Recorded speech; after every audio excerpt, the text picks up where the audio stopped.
함께 하나님의 나라 찬양 드리시겠습니다.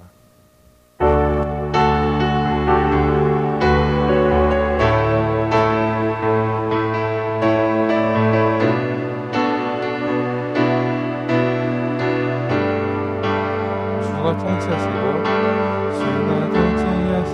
다스리시는 나라, 주를 향한 찬양이 멈추지 않는 고통과 아픔이 없는 하나님 나라. 먼저 그의 나라와 그의 의를 구할 때 모든 것 더하리라 말씀하신 주, 세상 영역 내려놓고 주께 경배해. 사랑의 왕 되신 예수여, 내 안에 임하소서. 주의 나라 내게 임할 때 나 외쳐 선포해. 하나님의 나라 내 안에 이르소서. 주가 다스리시는 그 나라,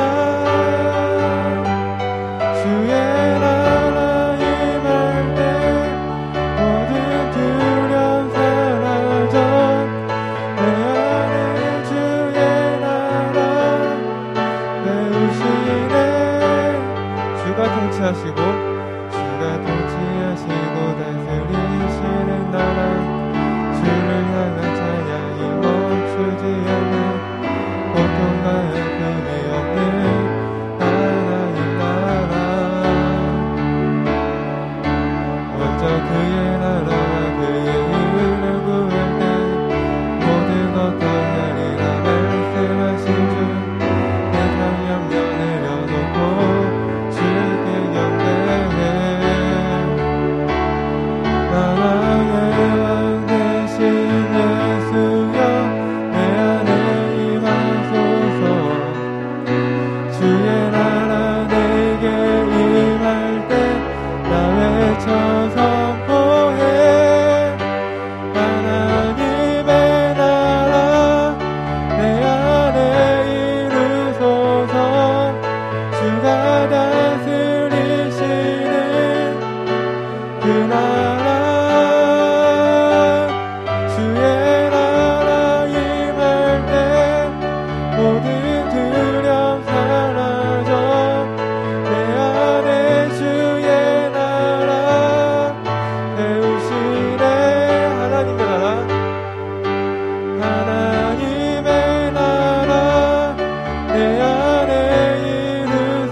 사랑의 하나님 감사합니다. 주님의 크신 은혜와 은총 가운데 한 주간도 우리를 지켜주시고 보여주셔서 감사합니다. 하나님 지금 코로나19로 많은 어려움 가운데 놓여져 있습니다. 주님께서 우리에게 은총을 베풀어 주시고 이 어려움에서 빨리 벗어날 수 있도록 빨리 종식될 수 있도록 은혜를 더하여 주시옵소서. 우리 모든 위정자들 모든 지도자들에게 은혜를 베풀어 주시고 하나님을 두려워하는 마음으로 정말 하나님을 의지하는 마음으로 모든 아버지 정책을 해갈 수 있도록 도와주시옵소서. 특별히 아버지 안산구로문교회와 우리 모든 우리 청년부 기억하여 주시고 어디 있든지 간에 하나님의 얼굴을 구하며 겸손하게 주님의 말씀 가운데 또 예배하는 데 힘쓸 수 있도록 도와주시옵소서. 영상으로 예배드리며 나아갈 때 은혜가 넘치게 하시고 하나님 우리 모두가 느헤미야와 같은 리더십으로 이 세상을 승리하며 이 세상을 비추는 빛과 소금의 역할을 감당할 수 있도록 은혜를 더하여 주시옵소서. 함께하여 주시옵소서. 예배드리는 첫 시간부터 마치는 데까지 함께하여 주시고 살아계신 하나님과 온전히 동행하는 복된 시간이 되게 도와주옵소서. 감사드리며 예수님의 이름으로 기도드립니다. 아멘. 오늘 우리에게 주시는 하나님의 말씀은 느헤미야 말씀입니다. 느헤미야 5장 14절에서 19절 말씀. 느헤미야 5장 14절에서 19절 우리 다 같이 한 목소리로 읽도록 하겠습니다. 또한 유다 땅 총독으로 세움을 받은 때 곧 아닥사스다 왕 제20년부터 제32년까지 12년 동안은 나와 내 형제들이 총독의 녹을 먹지 아니하였느니라. 나보다 먼저 있었던 총독들은 백성에게서 양식과 포도주와 또 은 40세겔을 그들에게서 빼앗았고 또한 그들의 종자들도 백성을 압제하였으나 나는 하나님을 경외함으로 이같이 행하지 아니하고 도리어 이 성벽 공사에 힘을 다하며 땅을 사지 아니하였고 내 모든 종자들도 모여서 일을 하였으며 또 내 상에는 유다 사람들과 민장들 150명이 있었고 그 외에도 우리 주위에 있는 이방 족속들 중에서 우리에게 나온 자들이 있었는데 매일 나를 위하여 소 한 마리와 살찐 양 6마리를 준비하며 닭도 많이 준비하고 열흘에 한 번씩은 각종 포도주를 갖추었나니 비록 이같이 하였을지라도 내가 총독의 녹을 요구하지 아니하였으면 이 백성의 부역이 중함이었더라. 내 하나님이여 내가 이 백성을 위하여 행한 모든 일을 기억하사 내게 은혜를 베푸시옵소서. 아멘. 할렐루야. 잘 지내고 계십니까? 우리는 지금 계속해서 전대미문의 어려운 가운데 놓여져 있습니다. 코로나가 이제 남의 이야기가 아니라 누구의 이야기가 될 수 있습니까? 나의 이야기가 될 수 있는 그런 상황까지 오게 되었습니다. 안산에도 확진자가 계속 나오고 있고 상록수역에 있는 굉장히 유명한 커피 전문점은 어떻습니까? 폐쇄가 되었습니다. 차를 제가 운전하다가 봤는데 그 폐쇄된 커피 전문점을 보는 순간 정말 남의 이야기가 아니구나 라고 하는 생각이 들었습니다. 이럴 때 우리는 이 땅에 사는 동안 항상 고난과 고통 그리고 혼란 속에서 우리는 살아가야 합니다. 과거에는 일제강점기 또 6.25 또 IMF를 통하여서 그 고통을 지나왔는데 지금은 코로나로 인해서 인류의 문명이 완전히 뒤바뀌어지는 그러한 시대를 지나가고 있습니다. 이때 여러분 중요한 것이 무엇입니까? 바로 리더십이라고 할 수 있습니다. 어떤 리더십이 있느냐가 너무나 중요한 시대입니다. 코로나가 지금 처음 발생했을 때 정말 발빠르게 대처한 나라들은 어느 정도 관리가 되어져 있고 아무것도 아니다라고 무시했던 나라들은 어떻습니까? 여전히 혼돈 가운데 있는 것을 보게 됩니다. 지금 우리나라는 어떻습니까? 그 기로에 놓여져 있습니다. 안정을 찾을 것인가 아니면 혼돈에 빠져 있을 것인가 라고 하는 그 기로에 놓여져 있습니다. 여러분 나라뿐만 아니라 교회와 가정, 직장도 마찬가지가 아니겠습니까? 리더십에 따라서 안정이 될 수도 있고 아니면 혼란에 빠질 수도 있습니다. 그래서 우리가 해야 할 것은 무엇입니까? 우리는 정말 이 리더들을 위해서 기도해야 합니다. 나라의 지도자들을 위해서 기도해야 하고 교회 우리 담임 목사님 그리고 부모님과 우리 선생님들을 위해서 정말 우리의 마음을 다해서 기도해야 할 것입니다. 그들의 선택이 누구에게 영향을 미칩니까? 바로 우리에게 큰 영향을 미치기 때문입니다. 여러분, 우리는 계속해서 느헤미야의 그 말씀을 나누고 있습니다. 여러분, 느헤미야는 정말 이상적인 리더라고 할 수 있습니다. 당대 최고의 제국인 이 페르시아에서 술관원으로 남들이 다 정말 부러워하는 그 위치에 있었습니다. 왕 다음 가는 권력자가 바로 이 느헤미야였습니다. 그러나 여러분, 예루살렘의 그 어려운 형편을 듣고 어디로 가기로 결단을 했습니다. 이 예루살렘의 총독으로 가기로 이 느헤미야는 결단을 내렸습니다. 여러분, 지금도 여러분 어떻습니까? 지방에 있는 권력자, 힘을 가진 사람들이 어떻게 해서든지 중앙정부에 진출을 하려고 하고 있지 않습니까?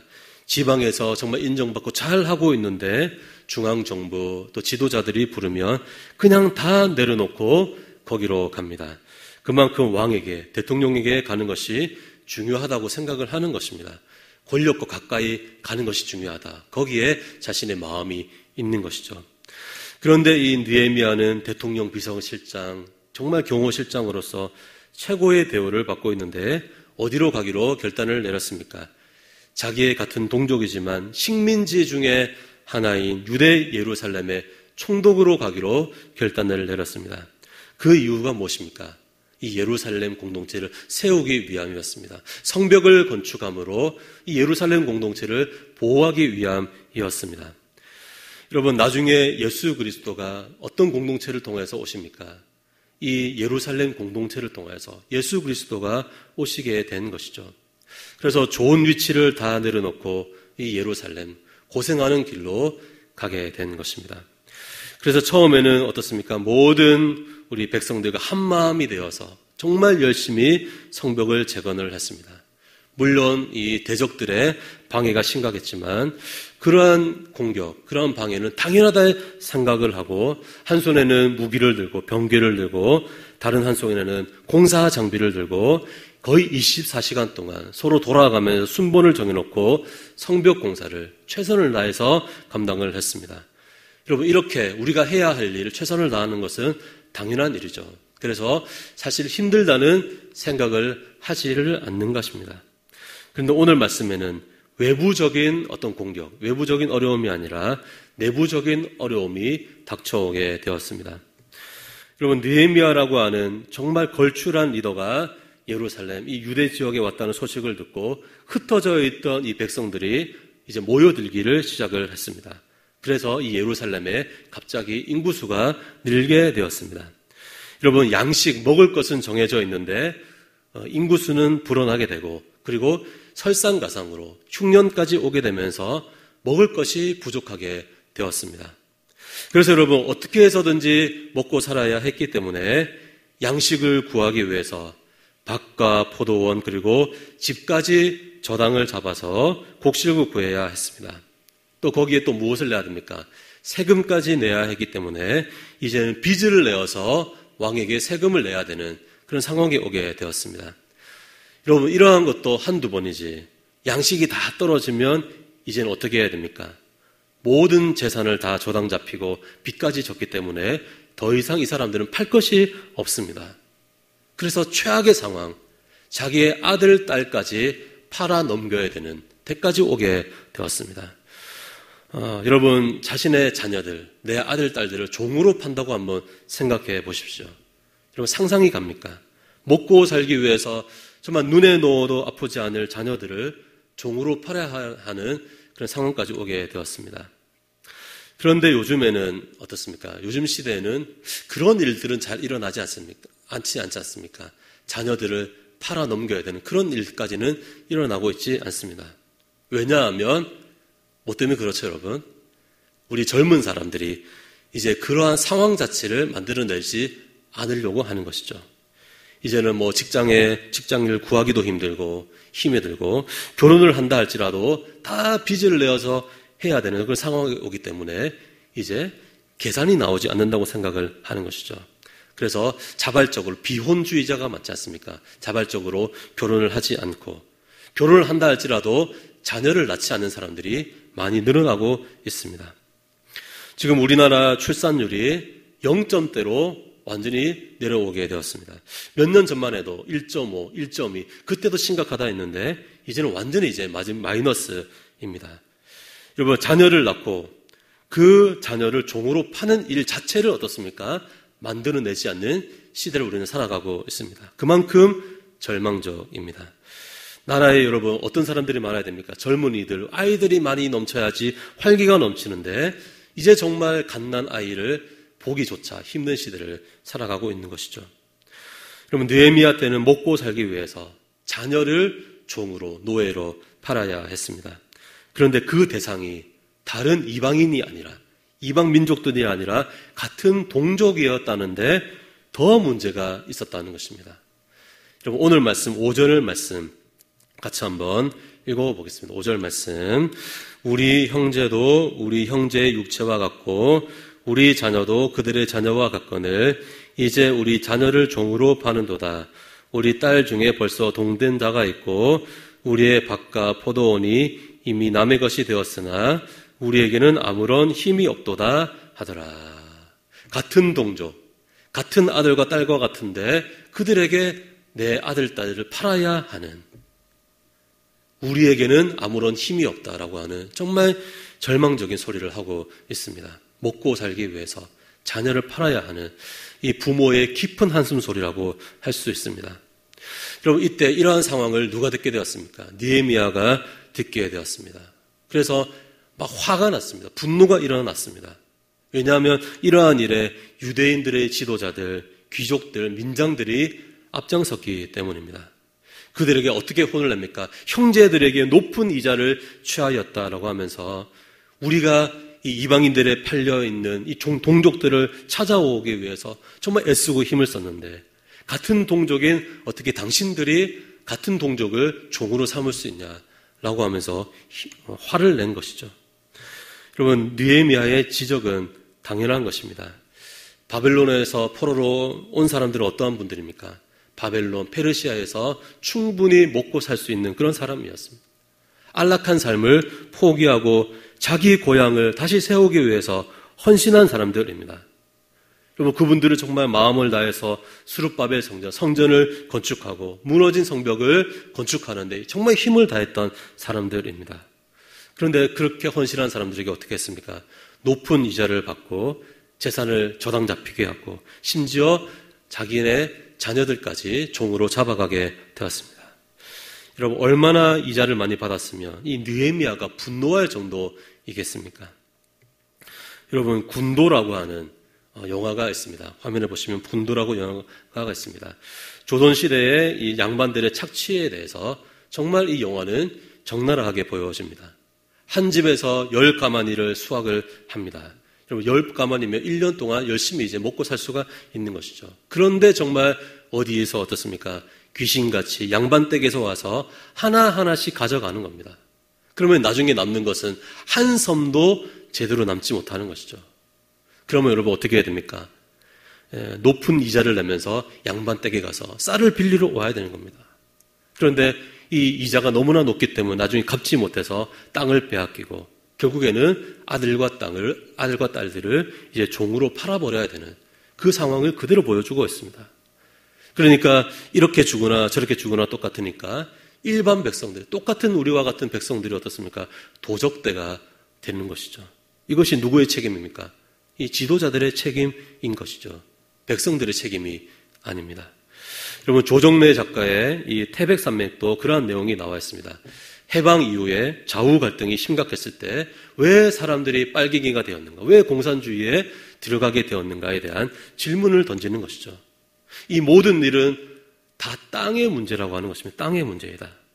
땅을 가진 대토지가가 백성들을 탁 착취하는 가운데 종으로 노예로 백성들이 다 전락을 하게 되고 그 틈을 누가 파고듭니까? 공산주의자들이 파고들어서 토지를 무상을 분배를 시키겠다. 무상교육을 하겠다. 공동으로 노역을 해서 유토피아를 만들어내겠다라고 외치니까 사람들이 어떻습니까? 이렇게 죽으나 저렇게 죽으나 똑같으니까 그냥 공산주의자가 되어진 것이죠. 그래서 여러분 그 영화를 보면 공산주의자가 뭔지도 모르고 간 사람들이 너무나 많이 있었다는 것입니다. 그런데 여러분 이 공산주의의 약점은 무엇입니까? 토지를 무상으로 분배하고 공동농업을 하니까 주인의식이 없는 거죠. 주인의식이 없어서 생산력이 떨어지게 되는 것입니다. 그래서 모든 공산주의가 시간이 지나서 다 망하게 되었습니다. 그래서 여러분 부랴부랴 중국과 또 베트남 같은 그런 나라들은 어떻습니까? 정치체제는 공산주의로 하고 그리고 경제체제는 무엇을 받아들입니까? 자유경제를 받아들이는 그러한 일이 일어나게 된 것이죠. 사실 여러분이 그 영화, 이 소설에 보면 태백산맥에서는 좌익이 맞다, 우익이 맞다 어떤 결론을 내리지 않습니다. 그냥 상황 그대로를 보여주면서 그 판단을 이제 독자들에게 맡기는 것이죠. 그런데 한 집안의 모습을 보여주는 것으로 그 이야기를 하고 있는 것을 보게 됩니다.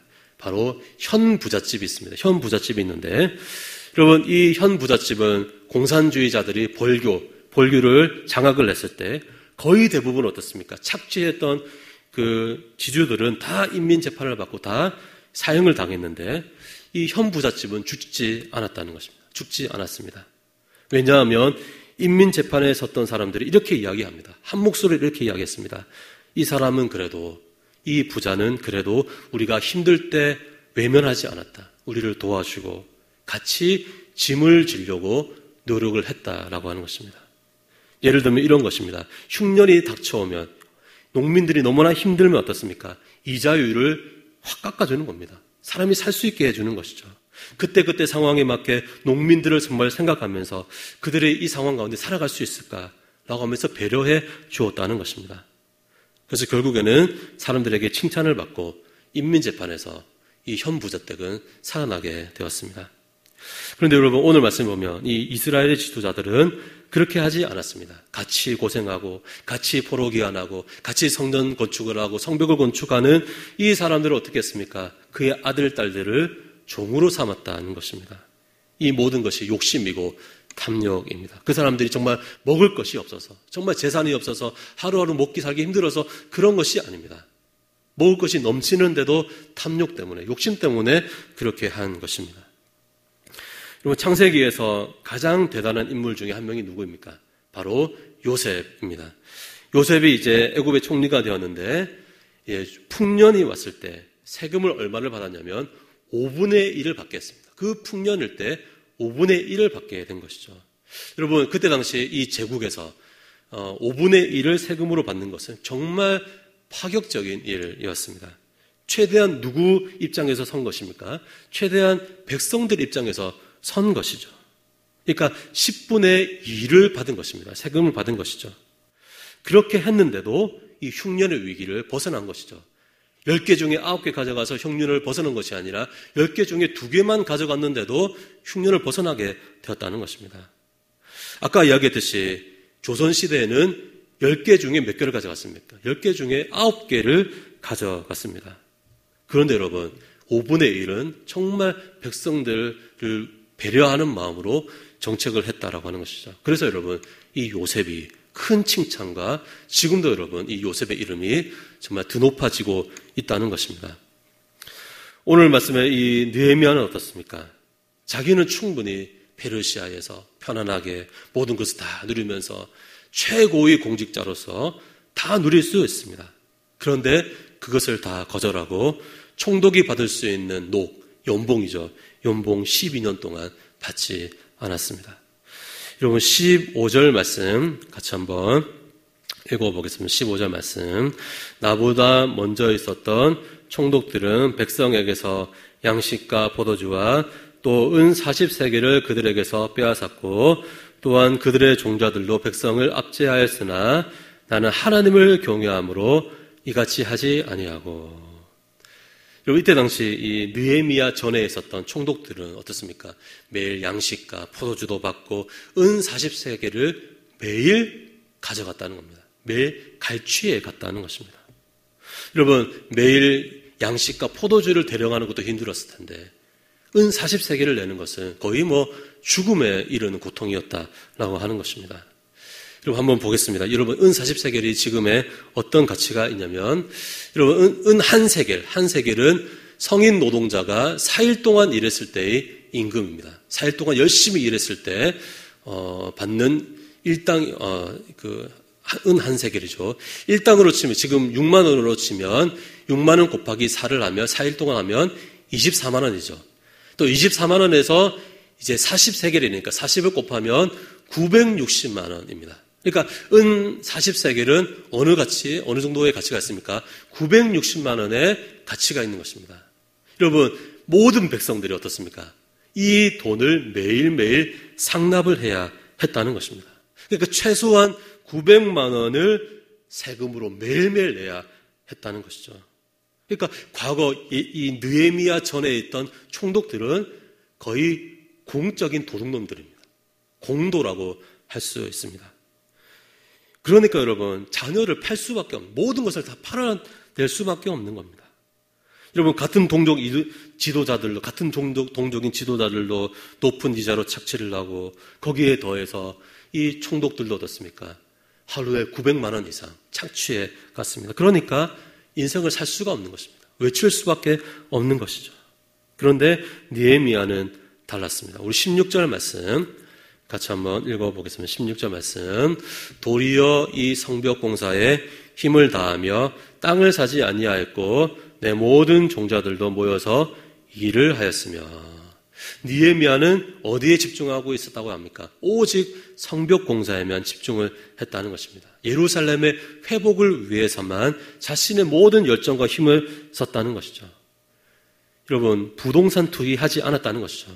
땅을 사지 않았다. 땅을 투기하지 않았다는 겁니다. 여러분, 자신의 부하들도 어떻습니까? 성벽을 쌓는 데만 집중을 했습니다. 그러니까 느헤미야와 함께했던 그러한 모든 사람들은 자신의 사명을 잊지 않았다는 것이죠. 여러분, 메시지 성경에는 이렇게 나와 있습니다. 같이 한번 읽어보겠습니다.